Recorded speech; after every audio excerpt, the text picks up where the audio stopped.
Welcome everyone to the OBLES brainstorming session on Tuesday, September 6th, 2022. I want to welcome everybody that is joining us on the Zoom and on the YouTube channels tonight. My name is Jean Oliva, and I am here on behalf of Chris Johnson, who could not join us tonight. He is experiencing some health challenges, so we ask for everyone for your prayers and your good thoughts for his total well-being so that he can get back in the saddle again and join us once more. I would like to thank all of the people who are helping out with tonight's meeting, my co-hosts Lynn Nakamoto, Marty DeGarmo, the chat guardians John Barilla, Liz Tratuick, Casey Zevenbergen, David Rosalski. Have I forgotten anyone, John? I hope I haven't forgotten anyone there. We couldn't do it without you, so thank you so much. And then our next thing is I want to introduce fellow founder Gemma Ramaki, who once again has... You're doing okay. Did you get Lystra? I think I did. I did. And I think I pronounced it correctly too. Lystra Tua? Is that correct? Awesome, awesome.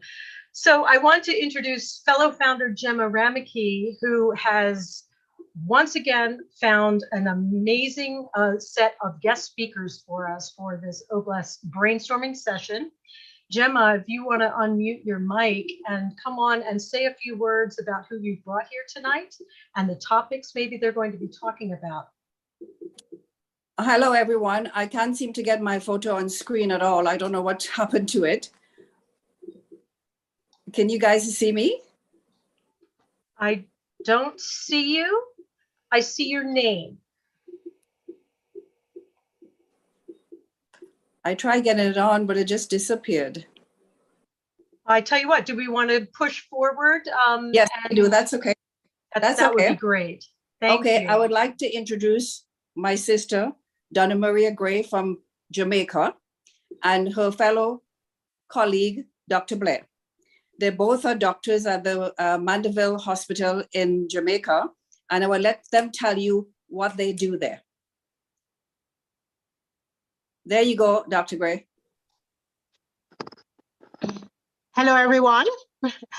Thank you very much for inviting me to be a part of this experience. It is a great privilege, and I'm looking forward to speaking with you and telling you a little bit about what is happening in Mandeville, Jamaica. Is everyone hearing me clearly? And is everyone hearing me clearly? That's the most important thing. Can I have some response? Yes, it sounds great. I wasn't sure if you could see our thumbs up, but you sound great. Proceed. Awesome. So thank you, Gemma. My name, as she said, is Dr. Donna Marie Gray Henry. I am a consultant obstetrician and gynecologist at the Mandeville Regional Hospital. I think that's what you'd call an attending. I think attending would be what you would be the equivalent in America. I don't know what it would be like in Canada. So I'm an obstetrician and gynecologist.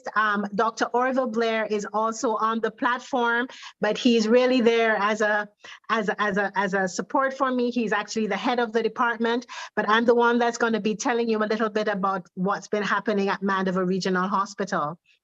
So Gemma tells me that there are many Jamaicans on the platform, but for those who are not Jamaicans, just to say that the Mandeville Regional Hospital, Jamaica is a small island in the Caribbean, and Mandeville Regional Hospital is in the parish of Manchester, which is pretty much in the center of the island, both lengthwise and widthwise. So we think it's a great location. We're close to the beach, an hour and a half from the beach in any direction.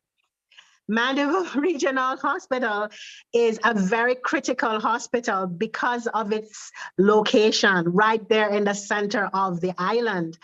And we serve a population of about 700 persons. The OBGYN department delivers about 3,500 ladies each year. And we also have a gynecology clinic, which looks after all of our patients. The hospital has about 226 beds, which I know doesn't sound like a lot compared to your huge hospitals in Canada and America, but we're pretty much always 100% occupied. We often have patients in our accident and emergency room waiting on trolleys, trying to get beds. Getting our patients in is always a problem. So it's not uncommon to see an occupancy of 110%. I mean, we've had, pregnant ladies sitting on chairs because we're so full. But I wanted to tell you about some of the projects that we're working on.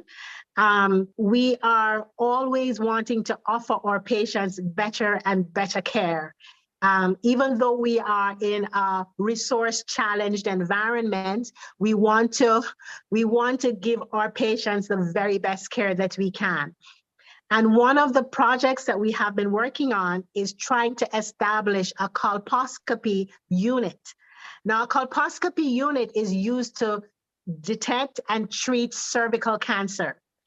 And we have in Jamaica quite a high risk of cervical cancer, a high rate of cervical cancer, and our cancers tend to affect young women and tend to be quite aggressive.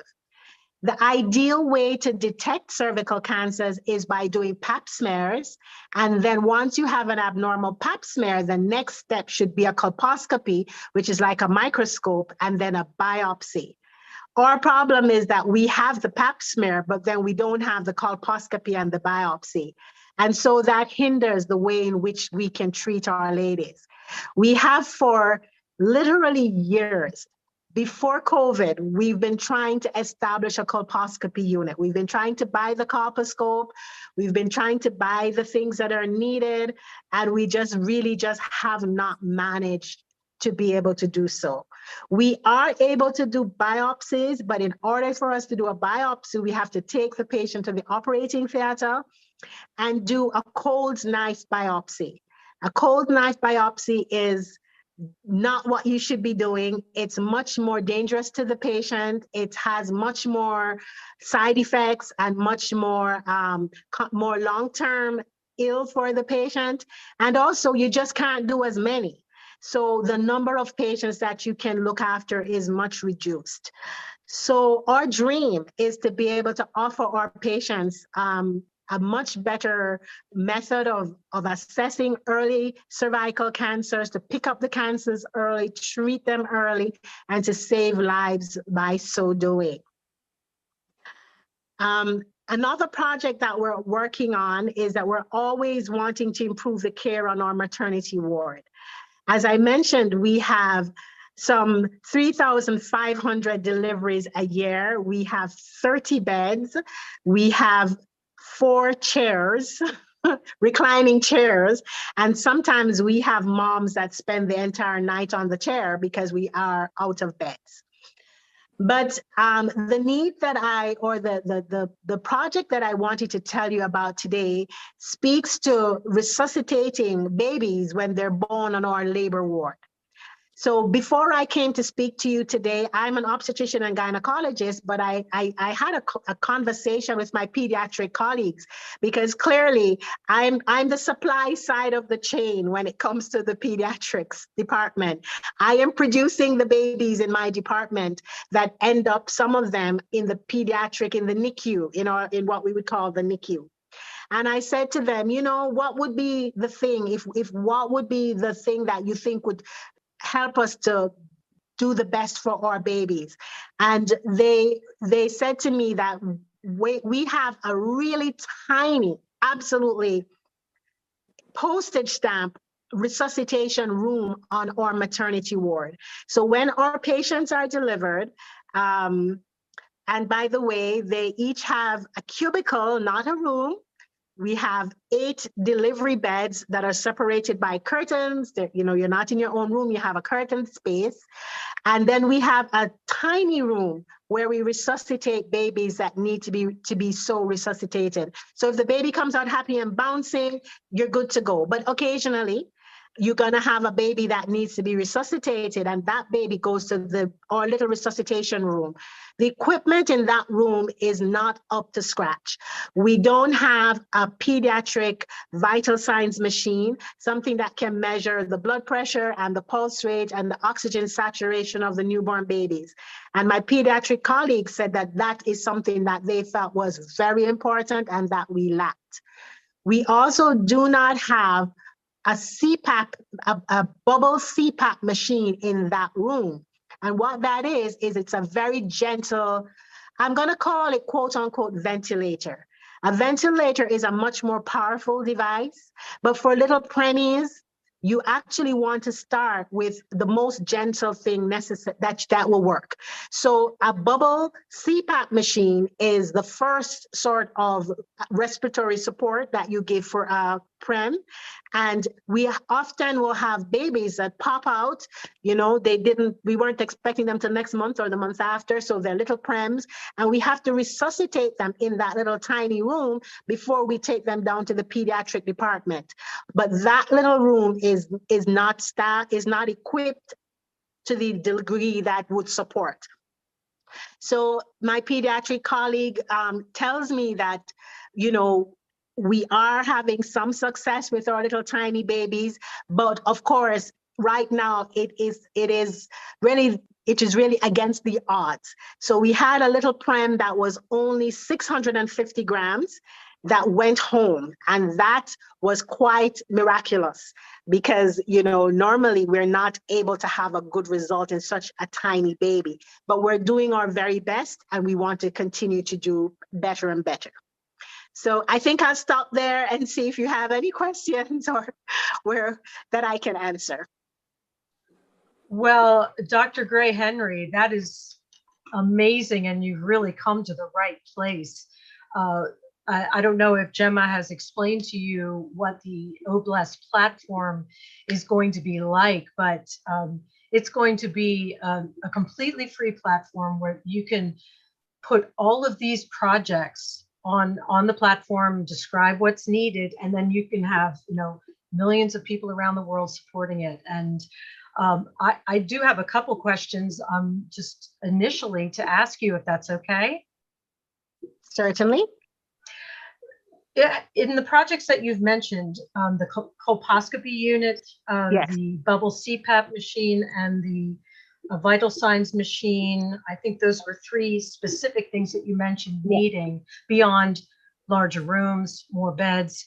Yes. Have you started to put a number on how much money you might need to get those things?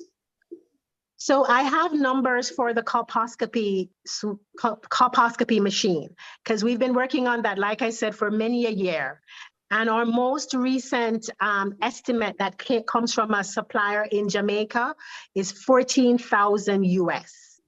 Now, yes, that we actually have a an invoice in hand, and that would provide us with the colposcopy machine itself, as well as the other things you need, like a smoke evacuator and all the other safety equipment and all the other little bits and pieces that you need to actually effect the service.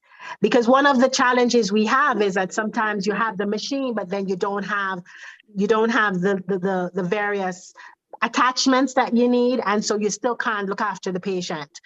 So that quotation of $14,000 included some amount of startup equipment, like at least enough that you could get going. Oops, am I unmuted? Well, I think I can speak for everyone here and say that is very doable. That is a very doable number. Wow. When we move forward, well, if you imagine, it's the power of numbers, right? OBLES is a crowdfunding platform. So like I said, we are starting with over 1 million founders. If everyone gave $1, that's $1 million. Now, there are many projects, so it's not like, it's just, but if you have, all you need to do is get the word out and present all of these wonderful details. I would start to, maybe start to draft up something where you have all the specific needs, renewable things, like if it needs extra, pads or fluids or something. I don't know these machines, but you would want to list all that out so people have a really clear idea of what they're Right. contributing to and why they're Absolutely. contributing to it. Yeah. And these are what, I mean, this is just wonderful because and I think we're so excited because we will be able to do this. Now, I don't want to take up all the time. So I'm wondering, Gemma, did you have any questions or anybody else that's on the panel here? If you want to raise your hand, if you have a question for Dr. Gray Henry.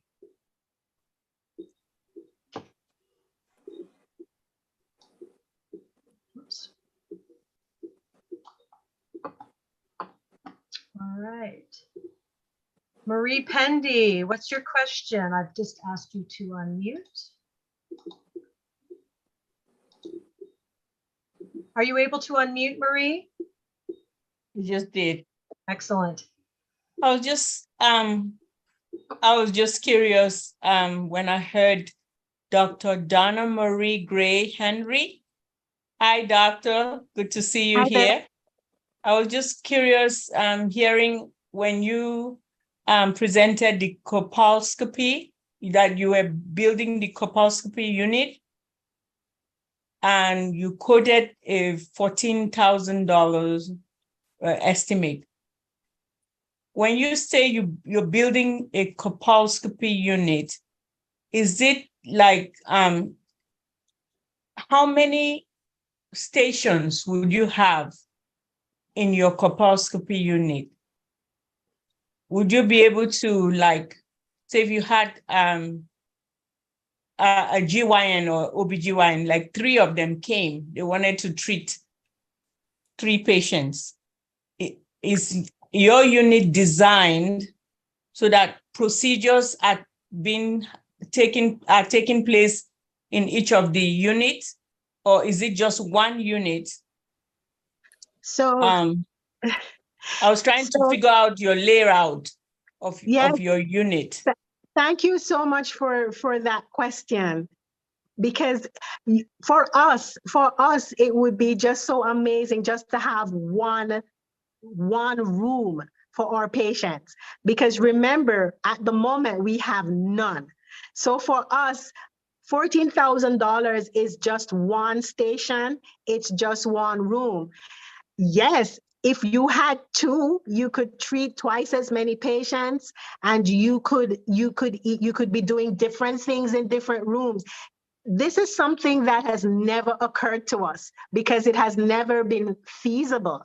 But you are absolutely correct that one suite is actually the minimum. One room that is equipped so as to be able to treat one patient is the minimum. So this allocation is simply for one machine to treat one patient at a time. But for us, it will be an infinite improvement on having none. But if wishes were horses, then certainly if you were able to have even 2, then it means that you could be doing different things. You could be doing, for example, screening in one room and treatment in another room. And recovery from the procedure in one room, or at least 1 or 2 rooms, patients recover after their treatment, while others are being consulted or prepared to go to the next room for their treatment. So I was just trying to figure out your $14,000 that you're guesstimating. Was it for just one unit or for a few units and the spaces that each patient would need? So it's just for one. It's just for one unit, and we would house this unit either in our outpatient clinic or in our operating theater. So we would utilize our operating theater as a day procedure unit in this situation, or we have in the past explored putting it in our outpatient department. But the cost that I described was really just for the equipment for one station. Thank you. That's all. All I right. wanted to clarify that. Thank you. Thank you. Marie, that was a wonderful question. Thank you so much for that. And I love seeing and hearing the excitement in your voice, Dr. Gray Henry, because we've all been through this. we all joined Onpassive with that sort of, could this really be true? And now that we know it's true, we're starting to dream bigger, think bigger, plan bigger, join together on projects. It's very, very exciting.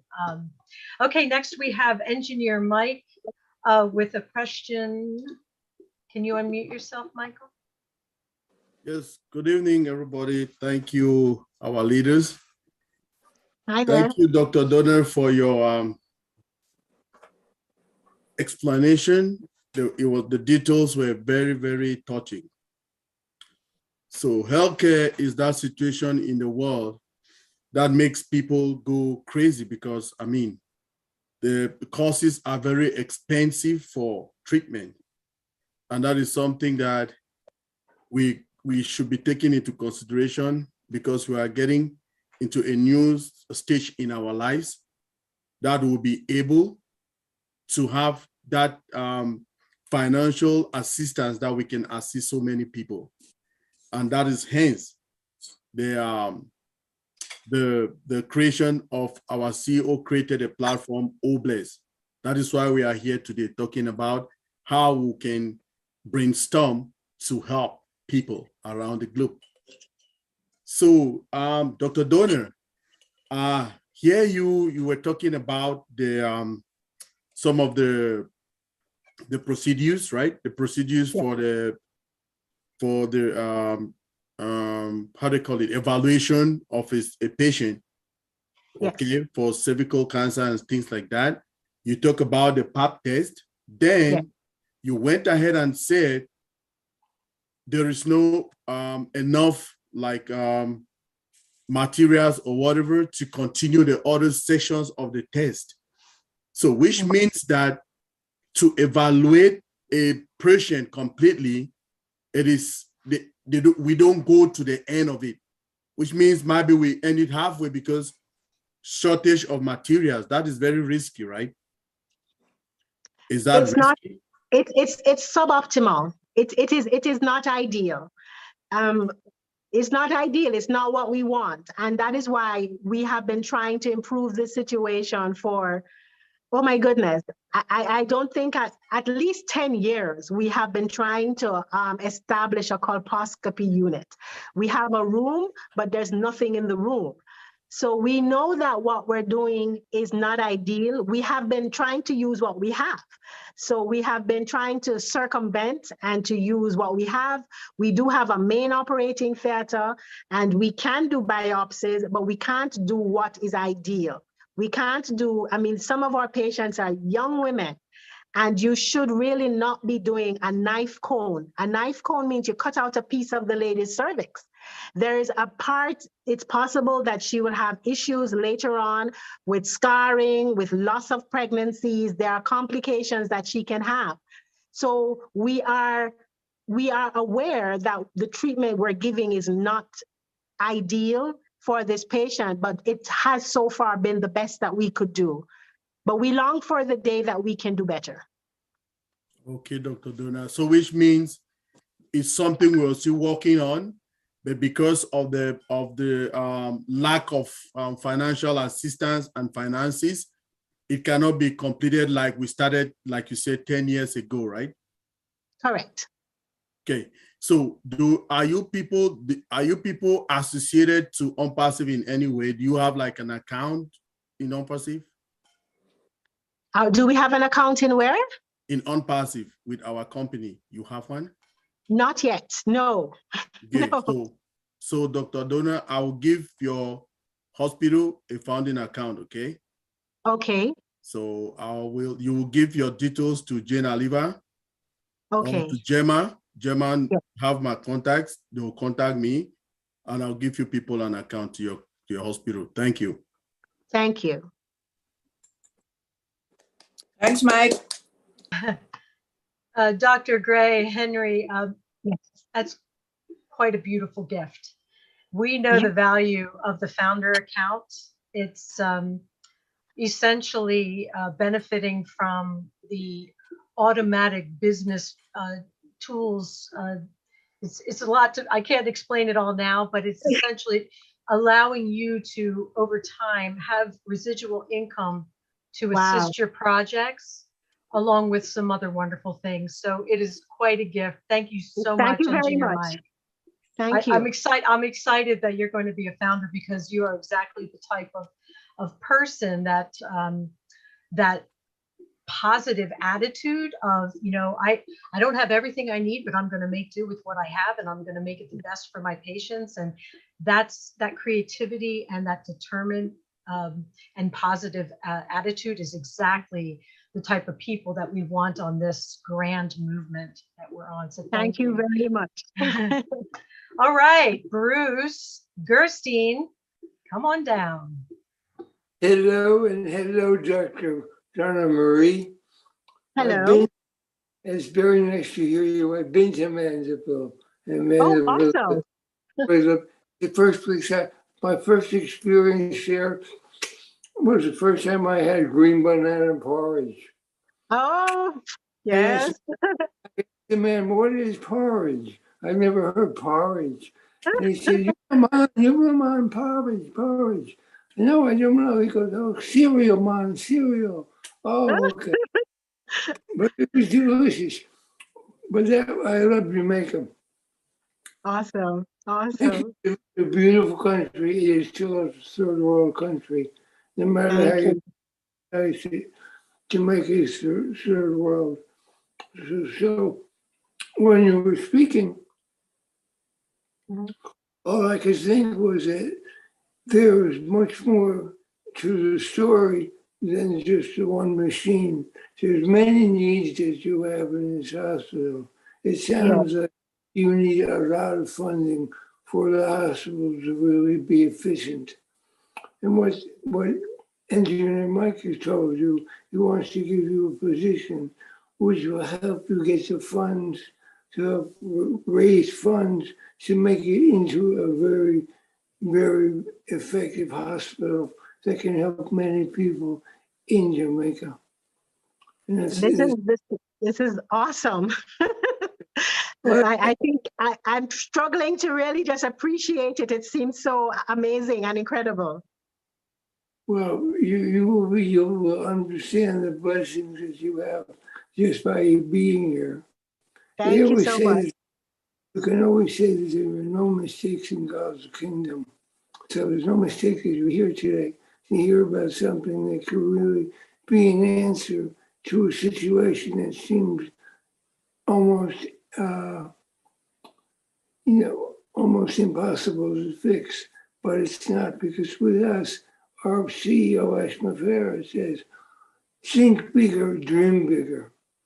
I always say, the dreams are free, so dream as big as you want.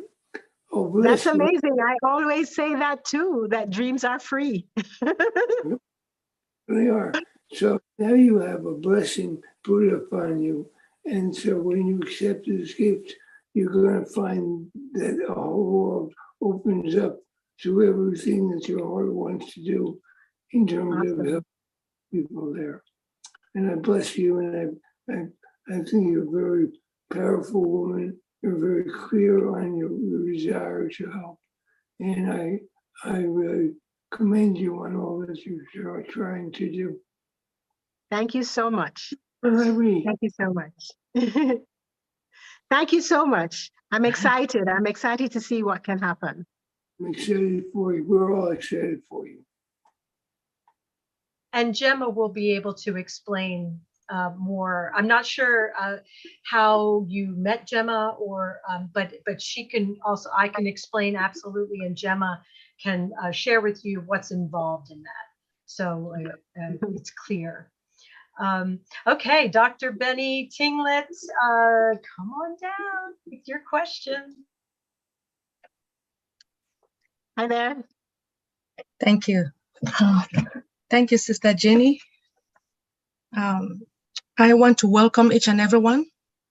Good evening, good morning, good afternoon to my brothers and sisters on this amazing webinar in different parts of the globe. Dr. Donna Gray, Dr. Donna Marie, exceptional presentation.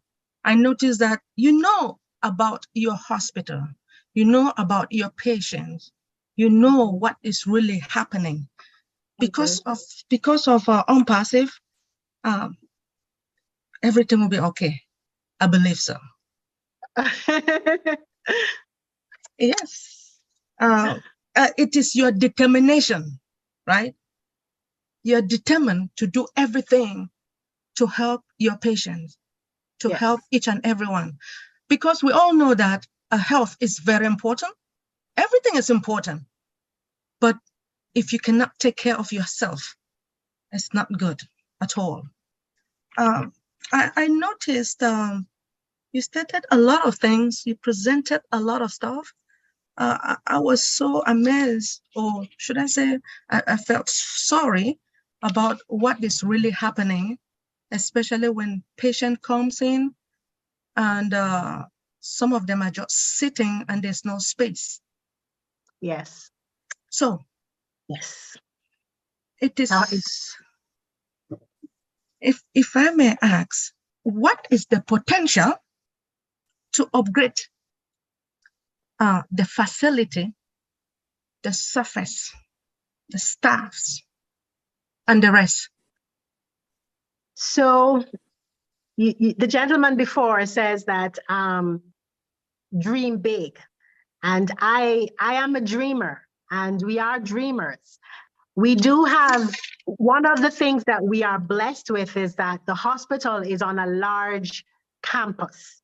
In other words, we have land, we have space. So we do have space for expansion. Right adjacent to the maternity ward, there is space for expansion. I mentioned that our ladies in the delivery room do not have rooms for themselves. They labor on a bed separated by a curtain, and they are not able to have a husband or partner with them because there's no privacy. So you could not have 8 gentlemen in the space because in an emergency, the curtains are all over the place and there's just not enough privacy. And one of the things that we are aware is that women labor better if they have support. They labor better if they have their partner, their chosen birth partner. They actually have less pain, need less cesarean sections, need less pain relief. But we have just not been able to offer them not even the comfort of their husband because we don't have enough space. The situation is that you're in a cubicle with 4 laboring ladies divided by curtains. Wow. So a better solution would be to expand the labor ward, to have a few more beds, but also to expand the delivery area so that each patient would have a room. You know, even if it was a cubicle, but a cubicle, a semi, you know, even if the walls didn't go straight to the ceiling, but in such a situation that they could have their caregiver, even if you had to say that caregiver was a mom or a sister, you know. So we don't have a nurse's station in our delivery room. What? We don't. And it is something that every time I go into the nurse's station, it bothers me that my nurses, my midwives have nowhere. We have an old desk, a desk. I have been at the hospital for almost 20 years. That desk has been there since I arrived. So that you can imagine it, you can't clean it. It's wood. And all we have is this desk. Instead of having a nurse's station that you can sit at, you can do your notes at, that can be properly sterilized. So I am not satisfied with the labor ward at all. I think that we want our women to have dignity. We want our women to have privacy. We want our staff to have comfort because a comfortable staff are more effective. They are more efficient. There are less medical errors. They will treat your patient better. They will speak to your patient better. So you don't have a tired, exhausted nurse because, you know, her situation is not comfortable either. So yes, really and truly, we need a new labor ward. That's really where we should be going. But I'm new to the possibility of possibilities. I'm new to the possibility of possibilities. So, I'm accustomed to not being able to have much, and to have to work with what we have. But yes, there are many things that would improve the quality of the care that we give our women. Wow. Thank you. I really respect you. I believe hopefully you're going to write down all the list of everything that you need. Yes. This is Obless. This is Onpassive. And hopefully we will work together. So because we Awesome. want those patients to be happy. And we need nursing station as well. Yes, we definitely do. We Thank you. definitely do. Thank you so much. Thank you, Dr. Benny. That was wonderful. Thank you so much. And next we have Narelle Warkon from Australia. Oh, Wow, wow. Narelle, welcome. Hi everyone. Narelle Warkon here from Mackay in Queensland, Australia. I want to say thank you, Gina Lever, for stepping up and helping Chris man the Obless platform, because it is very important that we continue talking about and sharing with others about their different projects all over the world. Dr. Donna Marie, thank you so much for sharing from your heart. I have a question, but I just want to say I have had very preemie babies. All of my three were very preemie, my first being only 27 weeks gestation, weight of 900 grams 38 years ago. So it's very touch and go, and he needed very special care. He was ventilated for 9 weeks, collapsed lung, heart surgery, things like that. So I know the specialist field that you need. Here in Australia, we have it all available to us in a public system. Also, we have private available as well. But my question is around humidicribs and things like that, which is so important. You spoke of a little baby being born 600 grams and it eventually going home.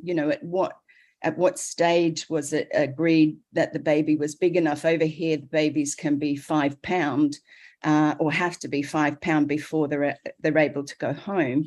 Was that mother sort of given the option to take the baby home? Was it big enough to take home? What sort of specialist care is around that? But I know that humidicribs are very, very expensive. Over here, I'm not quite sure what you have available there, but do you actually have humidicribs available there and the specialist care for those premature babies? So I'm not a pediatrician, so I'm not sure I'm not sure what a humidicrib is. I'm wondering, is it an incubator? Is it? Yeah, like we call it a humidicrib here, but it's an incubator so that they're in a closed environment, like a hard plastic see-through where you can put your hands in. The nurses can do what they need to do to that baby if it's being fed through the nose, or whether they need oxygen. Oxygen is put into their heated because they can't retain their body heat. Understood. So we do have some incubators. We have a pediatric department, and we have what we call a special care baby unit. But we always need more. I know that, for example, we only have two ventilators. So there are times when you have a baby that needs a ventilator who cannot get a ventilator. There are times when you have babies that need to be in the incubator that cannot get an incubator. And for example, when we have a baby that's born on the maternity ward and we need to get that baby to the special care baby unit, we are the transport incubators. We just wrap up that little baby and run. We don't have a good portable incubator to take the baby in. So yes, we do have a special care baby unit, and yes, we do have incubators, but we are always short, and it's always a hustle you know, can you get this baby on? Do we need to take that one off to put this baby on? And the baby that went home, I think that baby was just over 1,000 grams when the baby went home.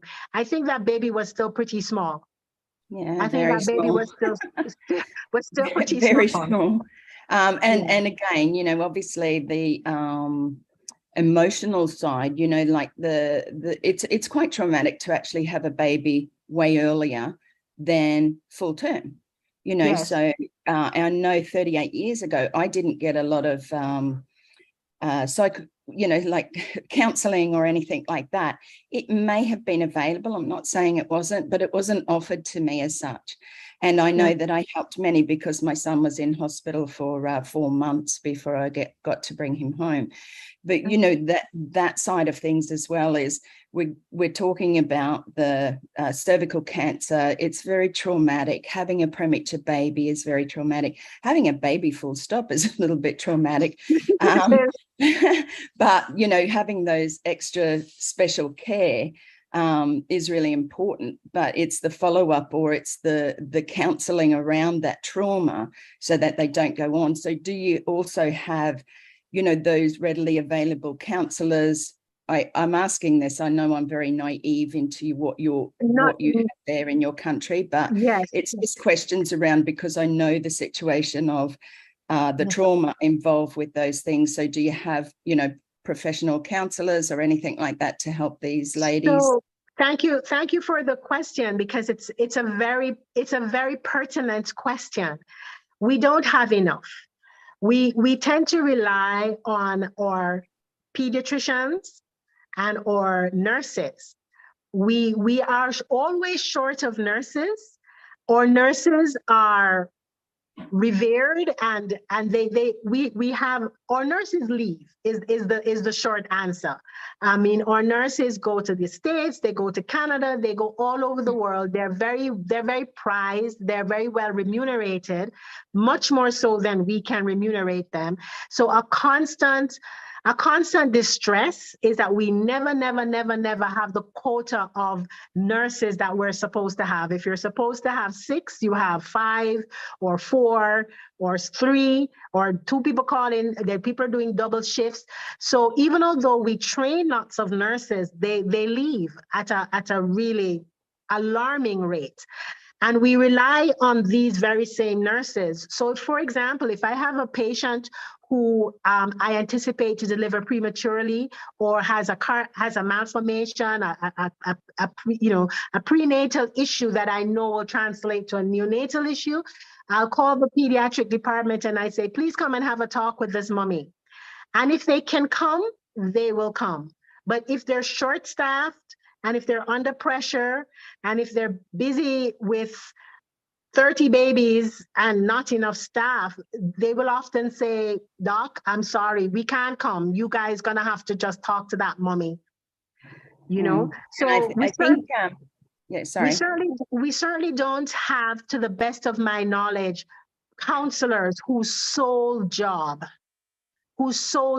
is emotional support, or whose sole job is, no, we don't have that. We have community midwives, we have hospital-based midwives, we have pediatricians, but a counselor, even we have to do everything. We have to be the lactation specialist, we have to be the counselor, we have to be the mommy sometimes, we have to be the parent sometimes, we have to do it all. We have to do it. And I know that the industry all over the world is lacking those qualifications. Like you said, your nurses will leave, whether it's because of a better pay structure, qualifications where they can step up and do more in that field, and that's why they leave. So we really need to look at the base product of providing or having more nurses or people who want to step up and go into that nursing role, you know, and then on to maybe even more doctors and things like that. I know here in Australia, it's a sad situation sometimes when, you know, you can't get in to see a doctor for a week or whatever, and we think that's bad enough, you know. So I want to say thank you very much for bringing this forward, because my son, who is very much alive, and praise God for that.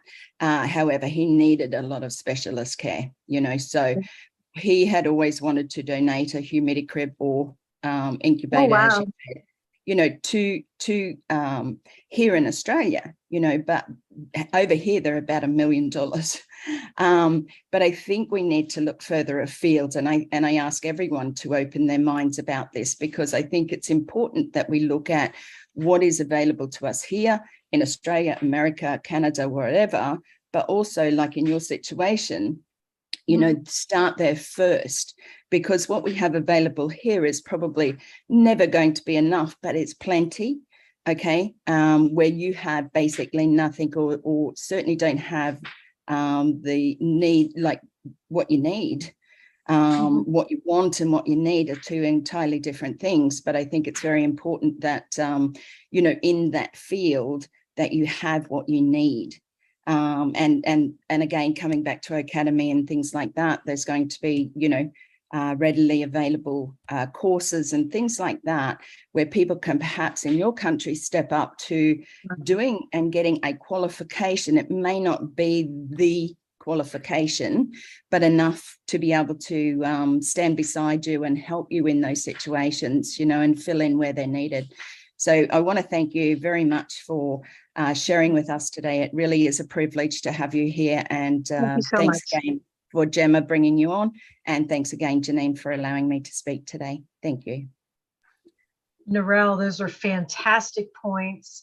I'm so glad you brought up Academy, because what a perfect use of Academy to train people into these roles that your staff is going to need, Doctor. So that's a wonderful thing. And also, Doctor, if you were maybe starting to think about a hierarchy of need, that you could draft up as you're doing your notes, saying this is absolutely critical, this is also critical, this is a nice to have, and on. And I think that would really help people get motivated, to really go for those critical ones and take care of those needs. All right, we have Richard Lamott from Canada. Richard, come on down and talk to us. There we go. I love all you beautiful men, women, and children of the world from the bottom of my heart. Oh, my, Dr. Donna. I want to just grab you, give you a big hug and a big kiss right now. I'm involved with Dr. Okan Umana. We've got the road built. We've got the property. We're clearing the property right now. Wow. It's in Africa. I don't know exactly where, but we're building a hospital for 20 villages all around that will be able to come into our hospital because of all the women losing their lives and their babies because they're pregnant and all that. And it's going to be called Onpassive, Save the Women and Children of the World. Wow. Now, Engineer Mike, a big hug and a big kiss to you too. You just got them a position. Well, that position should help pay for some of the equipment. Now, Lynn Nakamoto, you have some pending positions. I want to get one of those pending positions from you for Dr. Donna's hospital so that they can not only buy equipment, but can also get more apples to do more for the hospital. And that will warm my heart for the rest of my life to know that these women and children are being saved because of this position. So, Wow. So can you fix it, Lynn? And I will pay for the position. Yes, certainly. We can have, we'll do a direct message in the chat with the doctor, okay? And then I'll give you my number and we can work it out. Thank you. Thank you so much. So that's my gift, not only to you, but to the women and children of the world that are in need. Thank you so much. And I would love to be there and be able to have one of those babies in my arms and comfort it. Congratulations, Dr. Donna, for what you're doing, and thank you for being with us. And from the bottom of my heart, I'm giving you a big hug and a big kiss. I'm hugging you right back. Oh, Thank you Dr. so much. Richard has a gigantic heart, especially for women and children. He's just one big heart. And I'm so grateful to you, Richard, for gifting her with that. That's wonderful. Wow, this is, I don't want to get emotional. Okay, our next speaker is Joyce Hicks. If you want to come down and ask your question or make a comment for the doctor here. Thank you, Jean. You are doing an awesome job. So I just wanted to Thank you. congratulate you. It's like you're just a natural. So you're doing wonderful. So proud of you. So thank you for stepping in for Chris. You always do awesome. So like you've been doing this forever. So you were born to do this. So thank you, Jean. I'd just like to say, Dr. Donna Gray Henry, thank you so much for bringing this to our attention. I just commend you for the work that you're doing for your heart, for people and for women. You have a huge heart. So God bless you, and you will be blessed tremendously for what you're doing. And just continue to do what you're doing, continue to be great, because you're at the right place at the right time. And bless is the right Awesome. yes, it's the right place to be in. And there's so much out there that bless will be able to do for you and for the people in Jamaica, for your hospital, and to get the equipment and everything that you need. So don't worry. I think Dr. Benny says, don't worry, you'll be okay. You'll be fine. And I understand and I can relate to this. My granddaughter was born premature, 1 pound, just 4 years ago. And I just can't even imagine not having the equipment and not having the people in place or anything in place to help her survive, and as well her mom. So, this is just so important what you're doing. I think it's a great thing that you reached out, and Jerma, thank you so much for bringing her to the forefront, so that we as Onpassivans and we as the Blessed family will be able to help and to do anything within our power. So I can really relate to that. And as Engineer Mike said, dream bigger. As Mr. Ashford tells us, it's like, whatever you dream and make it, 10x that. So I'm going to tell you to, 100 times that dream, because you were given a position and you are just totally blessed just from that. And then the one from Richard. So you'll be able to do so much. You'll be able to meet every need that's there within your community, within your hospital. And I that was the comment. So I do have, do you have follow-up is there follow-up for the patients and follow-up for the babies? I know you said you have pediatricians, but if someone needed something right then and there, is there follow-up available? Yes, there is follow-up. I know they're always overwhelmed. Mm-hmm. I see them, I mean, I see outside the pediatric department, if you pass, there's a bench and you see a little row of mommies with some little teeny tiny babies. So I know that they're all brought up, and our pediatrics department are amazing. I mean, it's a tiny department and they work really, really, really hard. So yes, there is follow-up. I know there's always more needed. I know that they're always exhausted. And I always feel a little guilty because I feel like obstetrics and gynecology, we're the supply, and we're kind of always, we look after the mommies, and then the babies pop out, and then we just hand them to the pediatricians and expect them to work their magic. So yes, there is follow-up. I'm sure that they would always want more in terms of manpower, but yes, there is follow-up. I'm not sure about things like therapies, because preemies sometimes have issues like, they need physical therapy and speech therapy and that sort of thing. I'm a little less sure about whether that sort of support is as robust as it should be. Because I do recall having a patient that I remembered so well because she was so young. She was such a young woman, 19 almost to me like a child. And she herself had this little one that was premature and had cerebral palsy. And, you know, talking with the family and explaining just how much it took to look after this child that had motor dysfunction and was hearing impaired and was vision impaired. I remember thinking to myself how her life had changed just because she, you know, she had a baby and she now couldn't work because she had to full-time care for the baby, for the toddler who was now a toddler, but not sitting up and not walking. So yes, I would imagine that there is need for greater support, but it would not be true to say that there is no support. There is support, but I'm sure that there are areas that could be improved. Okay, thank you. That's so important. So thank you for answering that question. And You're I just want to say, I think Narelle said that counseling and therapy is so important, especially with the women that suffer from postpartum depression. And I can imagine just so many other things that go on after the trauma of, you know, having a premature child. So if there's anything, I'm a therapist and a counselor and I deal with mental health. If there's anything that I can do, I know within, you know, countries, there's limits that you can do with licensing and different things like that. But if there's anything I can do, I'd be glad to help you, Thank you know, you so to reach out for sure. And also for that support system for physical therapy and different things like that, that is lacking.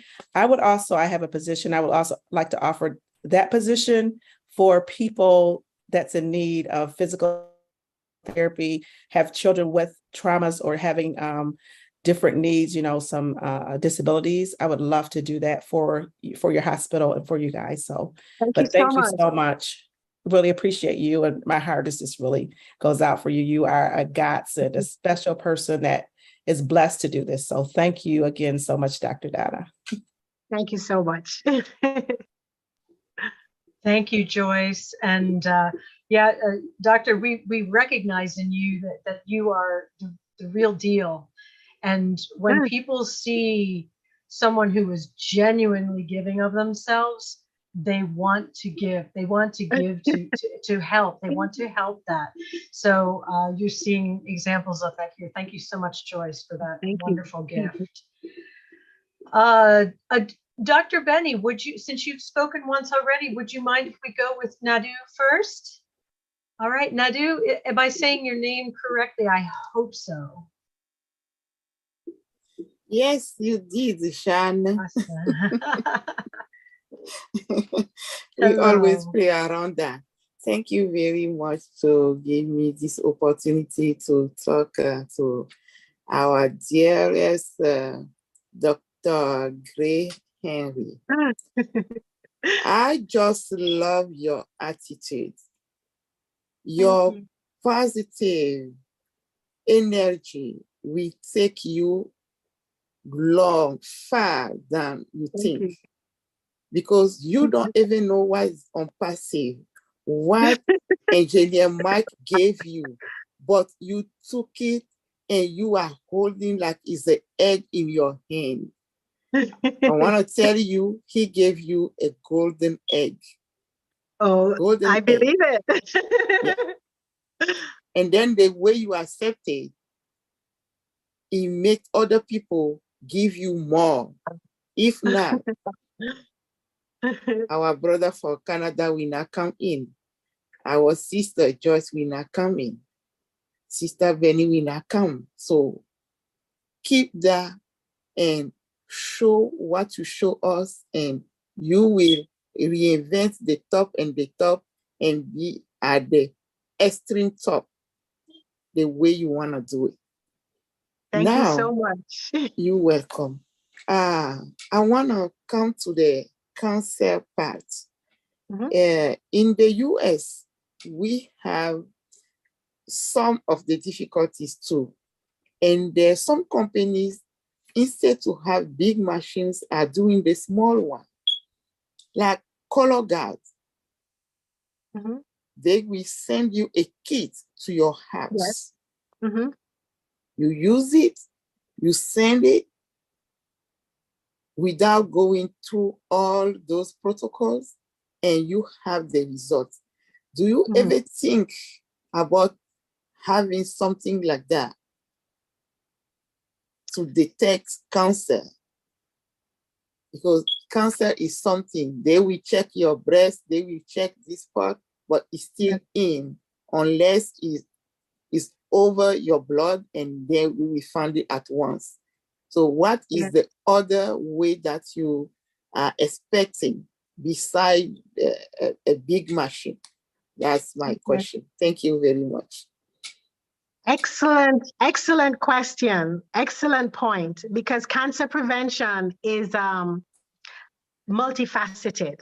Cancer prevention and treatment is multifaceted.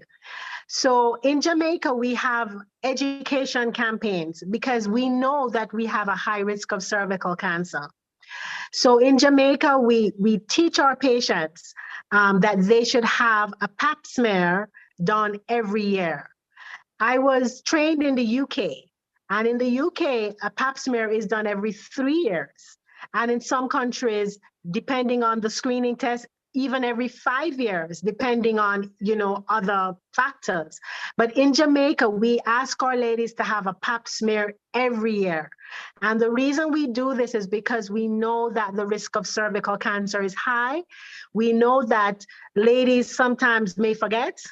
They may not have the money to do the pap smear. So if you tell them to do it every 3 years, they may do it every 2 years. And at least you have a better chance of picking it up than if you tell patients every 3 years, then they'll forget for 5 years. When it comes to breast cancer, we teach our patients about self-examination. And we teach our patients that they should self-examine the breast, that most breast cancers are discovered by the patient herself. And so we place a lot of emphasis on education. So whenever we meet our patients, wherever we meet our patients, we try to explain to them all the things that you can do to mitigate your risk. When it comes to bowel cancer, I don't think we have the at-home testing as you do in the States. So at the moment, as far as I know, you do have to go to a lab and be tested at a lab. And I think bowel cancer is something that we probably need to teach our patients more about, because it is a very significant risk. It's much higher than most patients realize. For gentlemen, I know we're talking about the ladies here and the babies, but for gentlemen, prostate is quite a high prevalence in Jamaica. And we struggle because culturally, our gentlemen do not have good health-seeking behavior. They don't want to go to the doctor. They don't want to have a rectal exam, a prostate exam, because they find it culturally, unacceptable. And so prostate cancer is another thing that we struggle with. So for each type of cancer, I think you have to deal with it a little bit differently, depending on what exactly you're dealing with. But I fully agree with you that it's better to prevent than to cure. And if you can't prevent, it's better to detect early than to detect late. And that is why the colposcopy unit is so important, because cervical cancer is one of those cancers that is very amenable to early detection and early treatment. And I feel really badly every time I see a patient with advanced cervical cancer, because you just wish that you could just go back in time. If you could only just go back in time 5 or 6 years, you could have saved this patient. And here she is 5 or 6 years later, suffering from what is essentially a preventable illness and dying, But we almost always have at least 2 or 3 patients with advanced malignancy on our gynecology ward at any one time.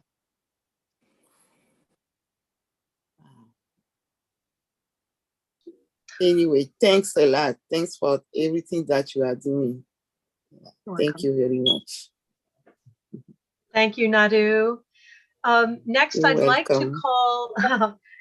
I'd like to call Tina Go. We're going to try get everybody that has not asked a question first, and then we'll go back to Dr. Benny and Bruce, if that's all right. Good morning, good afternoon, good evening, everyone from the Onpassive family. I love you all. My name is Tina Jaco, and I am your friend. I always forget to say this, but I'm trying to be composed here today. I came in a little late, and I didn't know exactly what it is that was wanting, but hearing going on afterwards, I thank you, Dr. Donna Marie Gray Henry, for being here and reaching out to us. You have come to the only place that could bear any fruits for what the cause that you have.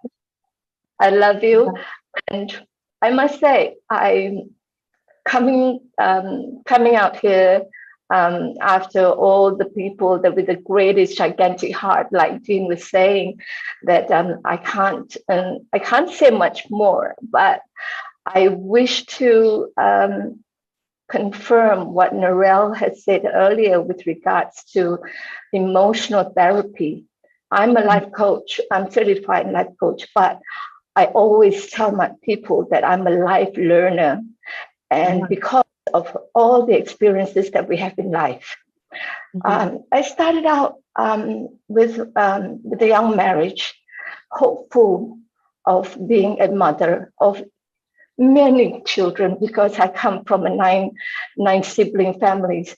And so I wanted that for myself as well. But as God Almighty has it, it didn't come true. But my resilience and what you have with the resilience in your course is the same.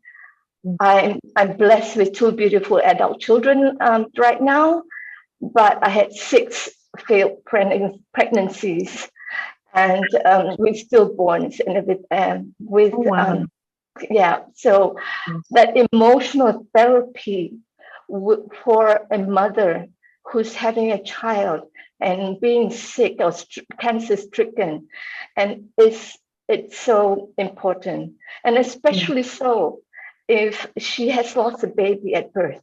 And that's where I come in, being a life learner.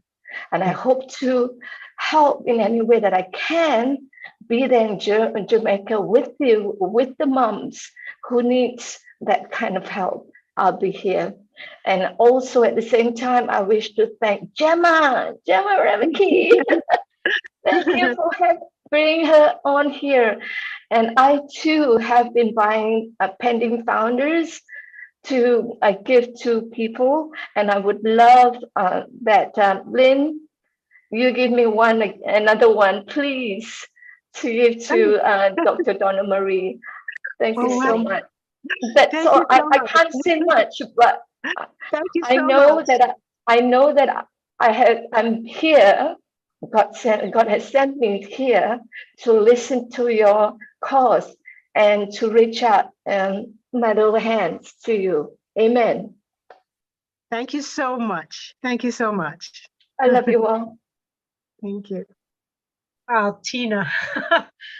That really touched me. Thank you so much for coming on here and sharing that. I know, don't get me started. Okay, we're going to quickly move on to Listra. Can you unmute yourself and share some words or comment or question for the doctor, please? Hello, everyone again. Hello. Dr. Gray, I am Gemma's sister. Oh, nice to meet you. Nice to meet you. I have a question. In the event that there's a crisis, because you said that the birthing room is usually a drawn curtain there, right? And they have to have that baby right there. In the event of a crisis with the mother or the baby, and you or whoever's in charge reaches out for help and there's no one to come, as you said, of shortage and so on, what happens? Like, I can't wrap my head around that. What happens in an event like that? So we have to use what we have. We have to use what we have. We have to always focus on what we have. So in an emergency, we have to use the staff that we have, and we have to use the facilities that we have.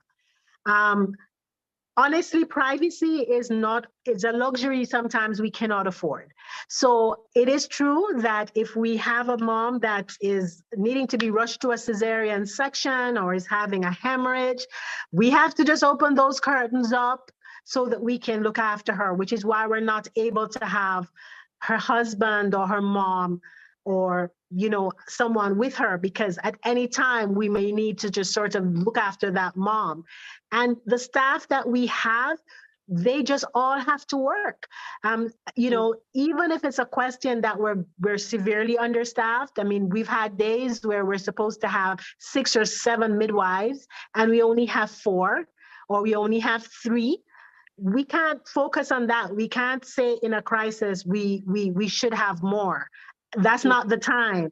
At the time, we just have to focus on preserving that mom's life. We have to do everything we can for that mom, that baby at that time. So to be honest, you just go into action mode at that time. You don't have time to think. You just have to try to do everything you have to do to get what you need done. Right, right. Oh, I find that incredible. And I have to commend you. I mean, your attitude is just incredible. You're there and you can talk about this and you still, you have that drive, you have that love, you have that, you can smile. So yeah, you're doing great. Congratulations. Congratulations. And we're all here to help. And things will look better. It will get better. And you will be so blown away. You will be. Well, I promise you. I promise you. Thank you. Wonderful. Thank you so much, Listra. Okay, back to Dr. Benny. And I do want to say, if we could hold off after Bruce, no more hands for right now, because we do have a second speaker tonight and we want to give him a chance to speak and have some comments from his discussion. So Dr. Benny, if you could unmute and share your thoughts. Thank you. Thank you. Just short and sweet question. Short. Thank you. Dr. Gray Marie. Yes. First of all, I love your smile, just like mine. Yes. I know that because of the way you talk and your hard work, I know that you do pray all the time before you go to the hospital, right? Because our God is with you. Yes, taking care of those patients. You mentioned something about machines or equipment. One thing to get the machine or the equipment, but do you have professionals to do the job? If so, what about the fundings? What about funding for professionals? Yes, please, to do the job, to take care, let me say if you have the machines to take care of the children, like the cervical cancer and the rest, do you really have the professionals to do the job and the funding? So that is a difficult question to answer, and I'll explain why. For example, in our obstetric departments, we have got consultants, we have got attendings like myself who are trained in colposcopy and who are able, Dr. Blair, who has been listening in on the conversation, he hasn't said much, but my colleague, Dr. Blair, we are trained in the use of the colposcopy and in able to use it to diagnose and to treat. So I would say that yes, we do have specialists, for example, for the colposcopy unit. As I explained, we struggle with our nursing cadre. And specialist nurses, for example, nurses to work in the operating theater. There have been days when we've gone to the operating theater and the doctors are there and you can't do the case because the operating theater nurse, you have no operating theater nurse, or you have no recovery room nurse. This is not uncommon for us. Or you start late because the nurse that was on duty the night before and she has to get a break because she's doing 2 shifts back to back. So in terms of manpower, we have a greater challenge with nursing staff, I would say, than with even medical staff, because, our nursing staff migrate and they leave. So in terms, I think that the challenge for us would be specialist nurses, midwives, counselors, paramedics is more of a problem even than doctors. My hospital does not have an oncologist, which is a cancer care specialist. Even though we look after patients with cancer, we look after patients with cervical cancer, we look after patients with uterine cancer, but we do not have a cancer specialist. There are cancer specialists in Kingston, which is an hour and a half away, but it's a cumbersome system to have a patient on a bed, and then you have to put them in an ambulance to send them to Kingston to a clinic or something. So one of the things that we look forward to is to having a cancer specialist, a gynecology cancer specialist in our hospital.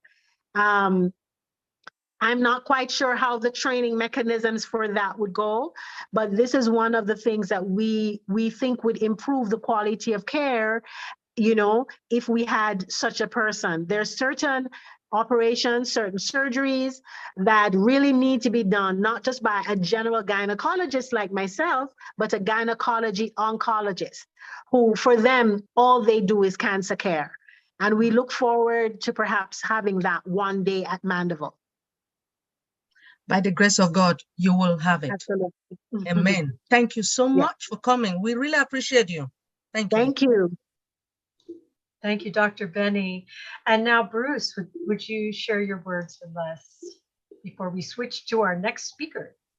Okay, Sister Donna Marie. I call you sister rather than doctor. That's true. What all the things you've said, you've resonated so much with the hearts of people here. Look at what they've done. Now, I want you to think about this for a minute. I told you before, think big. You just talked about many things that you need. Yes. We were becoming a founder. There are now just under 1.5 million founders in the world. Many of them will be test for what you need in Jamaica. And even if only 25% of them give you $1 to your cause, you could have many machines.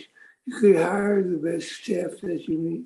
But the big thing for me to suggest that you do is have a wish list and think big and think of everything you need, because everything, one of the slogans in Onpassive is uplifting humanity. And we want to uplift your spirit in Jamaica. How we're going to do it? We uplift you, we uplift the health and the welfare of the children there, the people there, the wives, all the people need help. And help you fight cancer and do all those things. And all those things are possible because, again, in God's world, there are no limitations. So I want you, this is a little assignment, just make a list of all the things that you need, because in time, on OBLIS, we'll be able to provide the funding that you will need for that. Okay? Thank you so much. Again, many blessings to you, many blessings to your family. Thank you so much. Thank you so much for you. Thank you. Thank you. Thank you, Bruce. And I'm glad you brought that up, because the thing that's Jamaican founders, I don't know any off the top of my head, but I'm sure they're around. And just by your sharing tonight, it's like word spreads. And there may actually be, we have doctors, we have nurses, we have, in the ranks of the foundership. So there may be somebody that could fill a need who's a founder. We just don't know. But so there are just so many ways that, because you've shared your story here, the word is going to spread and people will start to seek more ways to help you out.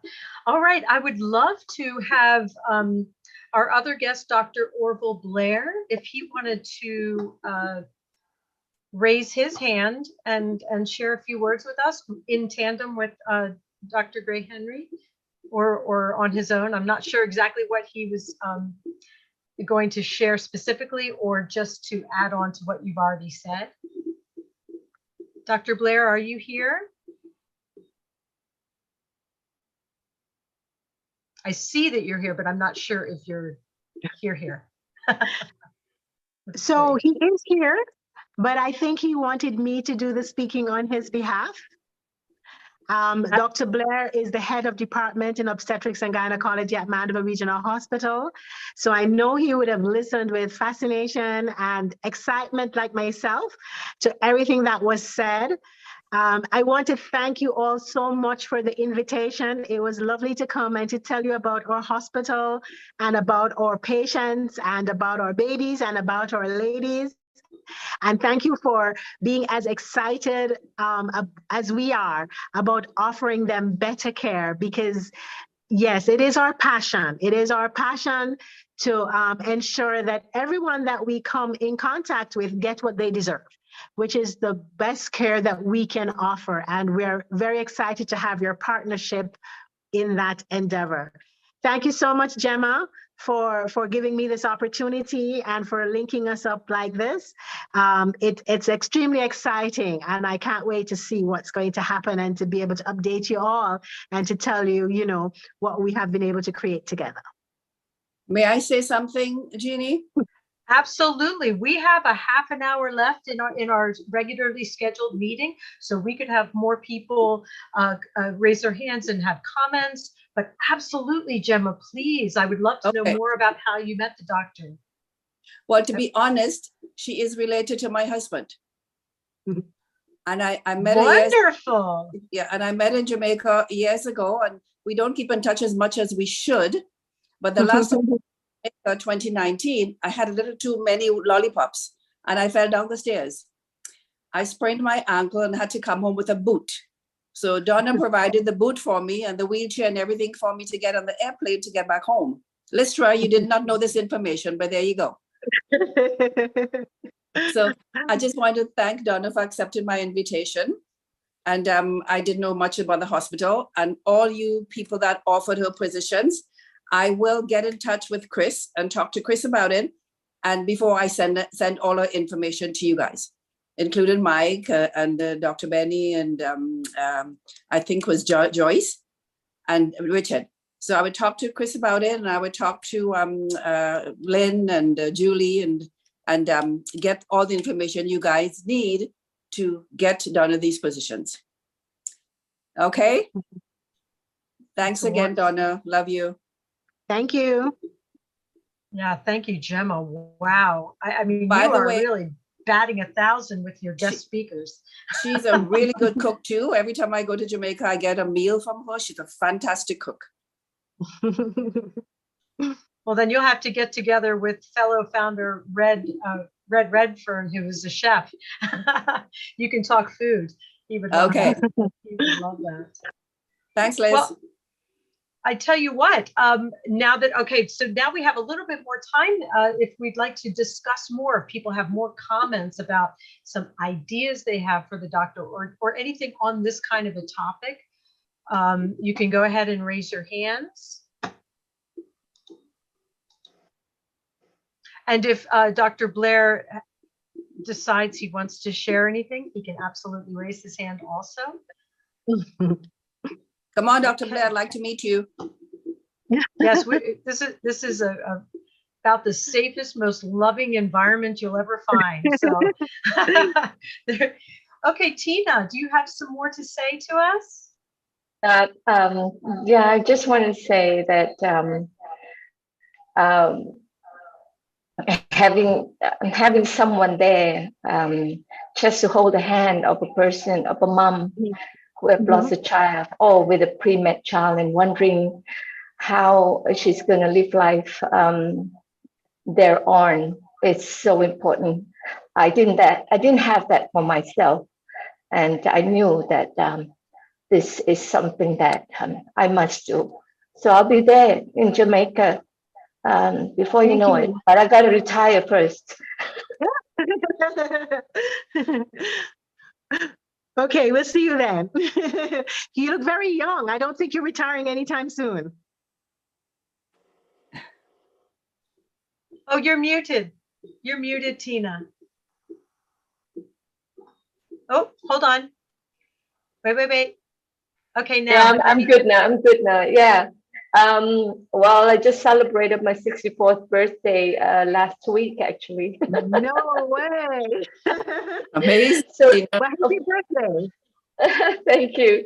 Officially, the official date, retirement age is next year. So, but then again, with what's coming on with Onpassive, I'll be there earlier than you know it. Inshallah, as we say in Islam, God willing. Woo! Absolutely, Tina. Oh my goodness. Thank you so much. And now we have Patience. Patience, are you able to unmute? I am. Hello. Good So good to evening, have you everyone. here. Thank you. I'm so blessed to be in Onpassive. I'm not going to say right now how I got into Onpassive because I'm preserving it, and God willing, I would have a good day to tell that story. But I just wanted to express my gratitude for Dr. Donna Marie. All the stories she's told us, the presentation she's made of the various departments, all the scenarios that she's brought up. I have everything in my head because I've gone through everything she said, either myself or my family member. And Tina was just stressing the importance of having some emotional counselors around. It's really so important. I'm glad she mentioned that several times. I wanted to also make a comment that since Dr. Marie is already a founder, there is no way that there will not be success for the hospital. And I just wanted to also add that in the educational part, I can find some of the oncologists that would be able to guide for the educational part of the hospital. And with me growing and setting up my own section of OBLES, I'll be able to help for some of the education also, especially for the junior staff. Yeah, because I've been a medical assistant for about 18 years. So I have a little bit of knowledge. And then to make matters even better, my junior sister is currently doing her internship for medical practice. And she's so much interested in gynecology and pediatrics. So there's help on the way. Thank you. There's help on the way all over. But thank you so much. You have so much passion in what you do. And I have been through so much trauma in the hospitals and everywhere. I just can't imagine if every patient had you for their doctor and stuff like that. They'll just be healing in 2 days' time. Yeah. I have a question though. Thank you. Right now, I'm not sure of how much education your mothers get, like those who are having preemies and stuff like that. If they have preterm babies, I'm not sure how you all are able to tackle that. I don't know if you have any information about how you guys do that.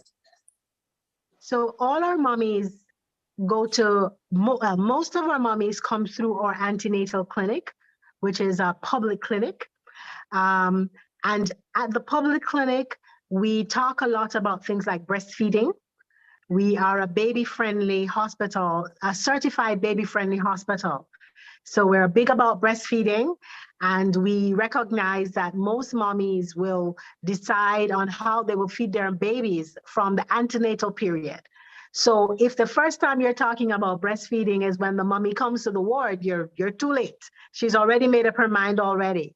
So we start that conversation from the antenatal clinic, telling moms about the benefit of breastfeeding and, you know, supporting them in their decision, we hope to breastfeed.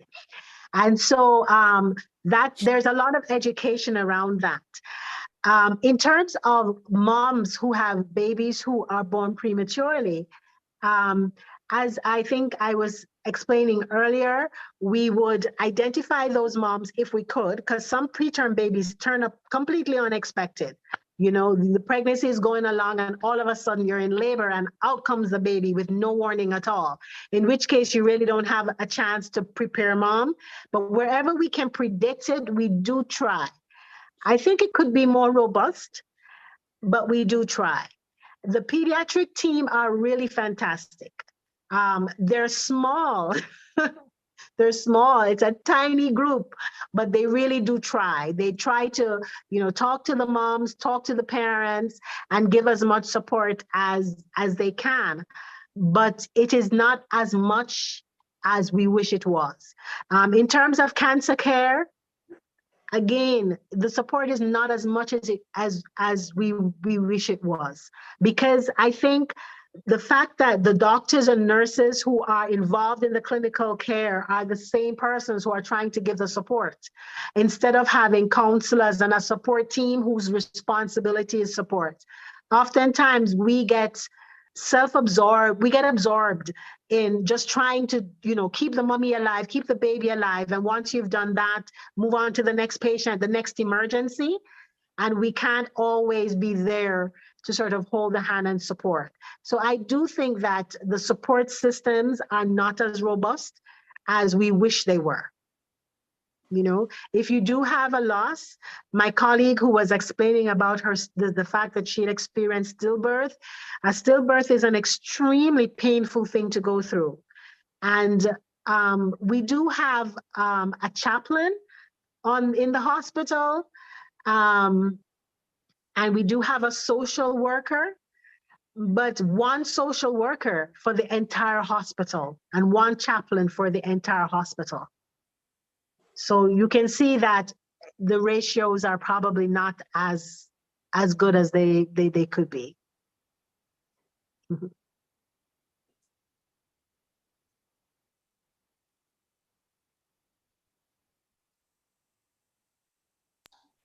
You're muted, Patience. Can you unmute yourself? Oh, hold on just a second. Okay, thank you. You're welcome. All right. Well, thank you so much for that explanation. I just wanted to assure you that I'm certain you already got some founding positions which are going to be enormous help.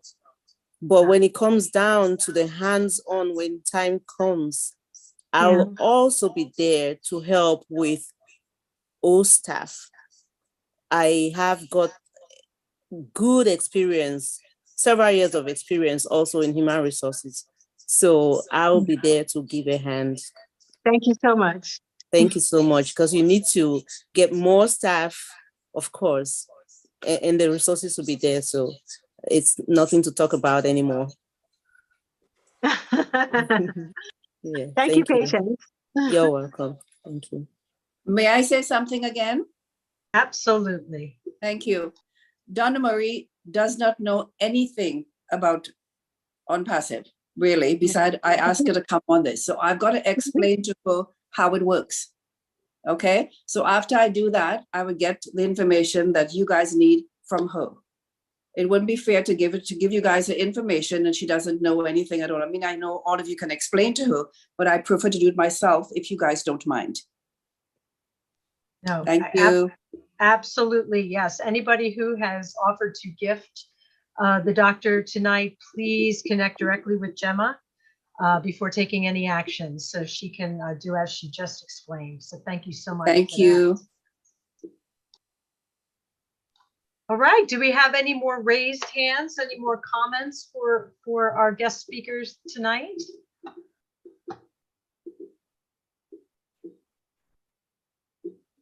I know it's probably pretty overwhelming, Doctor. It is. I'm thinking to myself, I'm not sure what I have received, but I believe it's a good thing. It is definitely a good thing. And you know what? We don't want to overwhelm you. Gemma will explain it beautifully to you. Believe it. It's one of those things when we all joined, you know, it was, you know, it's one of those things where you think, wow, it almost sounds too good to be true. But then you join the journey and you learn more, and it just becomes part of the fabric of who you are. And then you just start to, as everyone has said, to dream bigger, to just relax into the knowledge that things that we never dreamed could have been taken care of are going to be over time, you know, and it's just a beautiful thing. Okay, we have Karina Lance from Canada. Please come on down and share some words. Thank you, Jean. I appreciate it. Hi, guys. I just wanted to say thank you, Engineer Mike, Richard, and Sister Joyce, for the positions that you're giving to Dr. Gray and what you're doing for her. I know she doesn't realize, but soon she will. But thank you as well, Dr. Gray, for coming on here. I'm just blown away. I'm just listening, and I love this very much. All of you, you know, it warms my heart to know that what we're going to do for you and for a lot of people. So thank you for coming, and thank you for being here, and thanks to all of you. I love you all very much. Thank you for giving me the opportunity to talk. It's always a pleasure to hear you talk, Karina. And thank you for being one of the early adopters of this beautiful company movement. It's people like you that have been in from the beginning that have made it possible for those of us who came later. And so thank you for that.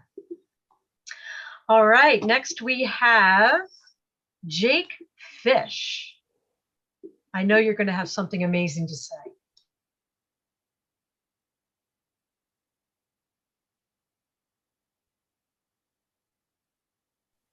Hello, everybody. Okay, there's a company named Ventana Roche, and they developed a instrument called a symphony. And what they do is they can stain up to 600 slides a day with no cross-contamination. Wow. And they have a, yeah, it's really good. And they have a reagent, you know, they nicknamed Blue Goo, which goes in and phosphorizes at the cellular level. If there's any cancer present, it phosphorizes. So the oncologists love this machine. Wow. Now, Okay. this instrument came out probably a few years ago, and there may have been some advances, but this is something where, you know, someone, you know, can have zero cross-contamination. Wow. So if you're treating someone for cancer, because, you know, the old method was dip and dunk, and there could be a cell from someone else that has cancer in it, but it migrates over to the other cells, and they start treating someone for cancer, and they die, but they didn't have cancer. But this instrument has zero cross-contamination. Wow. That's And fascinating. one of the things, you know, when you're screening for cancer is the weight and the worry. Yeah. But this instrument can determine whether someone has cancer within an hour, within an hour's time. Wow. And it's called the Symphony. And it's from Ventana Roche. No, Ventana Roche, I'm sorry. And they're based out of Yes. I was just going to say, if you would, after you're done speaking, if you could type that into the chat so we get the correct spelling of what you're talking about, that would be Thank you. fantastic. Sure, no problem. It's they're based out of Arizona, Aurora Valley, and that's like the the medical industry is in Aurora Valley in Arizona. And that Thank way you you can determine what kind of cancer it is, how to treat it, and so much, doctor. Thank you so much. Thank you so much for telling me about that. I'll certainly research it some more. Yes, thank you so much, because I did not know about that. Yes, no trouble. I was going to be an engineer for the company, and I interviewed for, I was going to be in Colorado, and I interviewed for Los Angeles, and Los Angeles is very expensive, and I would be house poor. So, and they actually canceled the program as far as being, as far as on-site engineers. So we could go out and work on the symphony before it would break. And you can also remotely, with the symphony, you can remotely do tech support with the instrument. So that's a cool thing. Fascinating, fascinating. But I'll type it into the, not a problem, doctor. Thank you. I'm just wondering about, I'm just wondering about, DNA therapy. I mean, if we can come up with a super gene that can go in and, identify cancer cells and zap them. Is that possible? It's not, as far as I know, it's not currently possible. But the thing about cancer therapy is that it is rapidly evolving. And historically, chemotherapy was basically toxic.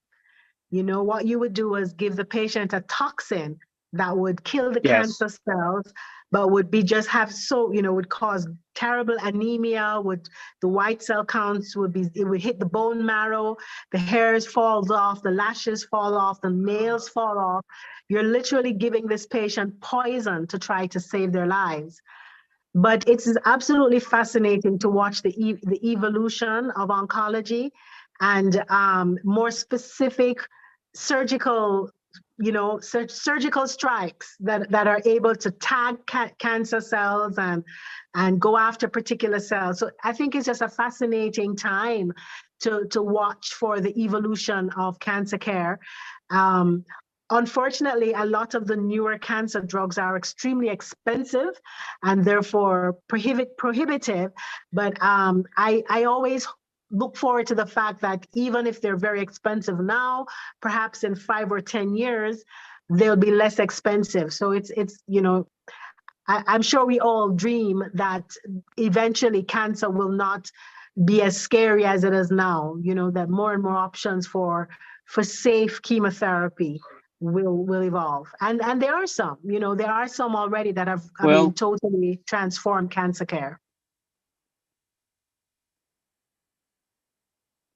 Well, there's also a natural alternative called bloodroot, and is a plant which has a chemical in it called neoplazine.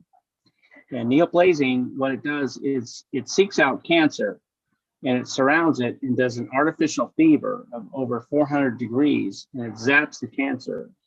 I've actually used this in veterinary medicine, the neoplazine.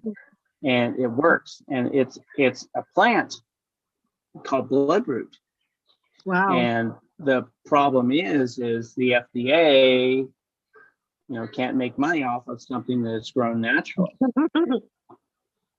And I've had some cancer, I've had some cancer success stories, through my dogs who have had cancer. And the veterinarian, she gave them bloodroot and it killed the cancer. Wow. And it's something natural, and it didn't have any adverse side effects like chemotherapy, like the hair, the hair falling off and so on and so forth. And, the kidneys and the liver. Yes. And that's another thing, that we can look in is to natural therapies. Absolutely. Yeah, I absolutely agree. And I mean, the world is our oyster as far as developing things going forward, because all of the inventors and creative, medical staff, it will be able to fund research. We'll be able to explore these remedies, and we won't be suppressed in any way. We'll have the freedom to do it. And that's just a whole other side benefit of Onpassive. Okay, we have one more question and comment. Thank you so much, Jake. That was amazing as always. One more comment from Joyce, and then we're going to. Not a problem. Anytime I can contribute. Thank you. And then we're going to wrap it up after Joyce. Thank everybody for coming. Joyce, would you like to unmute and share some last thoughts? Yes, I would just like to say, Dr. Gray, as you were talking about the expenses of cancer, I totally agree. I have a family member, actually, my husband had cancer, and his treatment was like $10,000 per month per treatment. So it's very expensive. So being in the United States being expensive, and I know it's very difficult in Jamaica or other countries as well.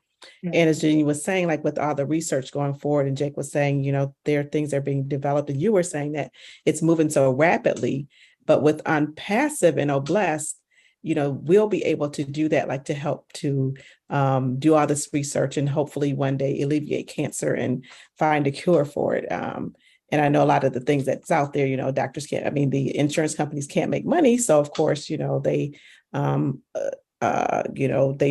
promote it. So I just like to say that, yes, definitely with everything that's going on, we'll be able to help in so many ways to help patients with treatment. So I experienced that firsthand. The expense is very, very expensive, $10,000 a month. But he's a survivor. So, God blessed him and healed him. So, just so thankful for that, and my faith is just, my faith is just over the top, because I believe that God is a healer. And I know with the patients that you have, I believe that can happen as well too. So again, thank you so much. Thank you, Jean, Lynn, everyone, for the supporting my sister and friend, Jean. You did a wonderful job. Thank you again. Just love you guys to pieces, and just so look forward to meeting everyone, and so look forward to having you as a founder as well, Dr. Gray Henry. Thank you. Thank you. Thank you, Joyce. All right, well, we have a few minutes left. We're going to wrap up. I would love to once again thank the doctors for joining us today. Thank you, Gemma, for bringing our wonderful guest speakers tonight.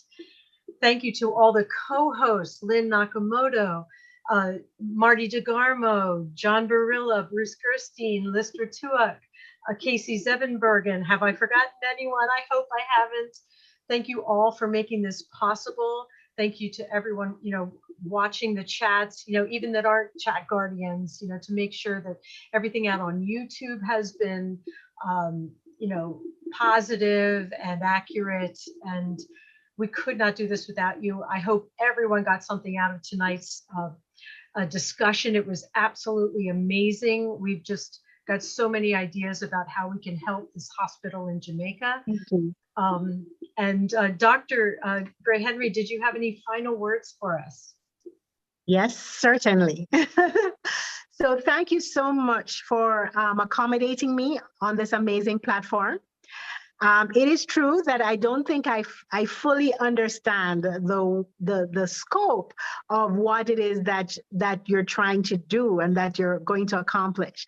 But I'm looking at the banner across that's behind you, and it says lifting up of humanity across the globe. And I'm looking on the chat and I'm seeing 113 participants. Well, I guess subtracting myself and Dr. Blair, that's still 111. And I'm realizing that this is over 100 persons who are interested in lifting up humanity across the globe. So I really want to thank you for the invitation and thank you for thinking of collaborating in this amazing way. I really do believe that anything is possible by the power of faith and community, and that there are many needs, but that we are strong, and that if we come together, we can make a difference. So thank you so much for the invitation. I've enjoyed spending my evening with you. Absolutely. Thank you so much. And it wasn't just the 100 you see here. It was live streamed across 20 YouTube channels. And the recording of this will be shared in our back office. So potentially over 1 million people could see this video. And it's very exciting. And I know it's going to inspire everyone who watches it. So thank you so much again. And Lynn, did you have any words for us as we close up? Well, I wanted to thank you for hosting. You did a really good job. You know, you're just like, as everyone says, you're natural. You're able to bring out people when they speak, get them to speak a little bit more. So it's just, that's a gift that you have. So I'm glad that we've discovered you and that you're willing, you know, you have the heart to help other webinars. So thank you so much for what you do. It's really special. Thank you, Jean. Thank you so much, Lynn. It's an honor and a privilege, and I wouldn't have been able to do it without great examples of leaders like you and Milo and everybody else that has, and Chris Johnson, oh my goodness, and Red Redford and Marty DeGarmo, and everybody who has given just an exemplary example of being a leader, being patient, being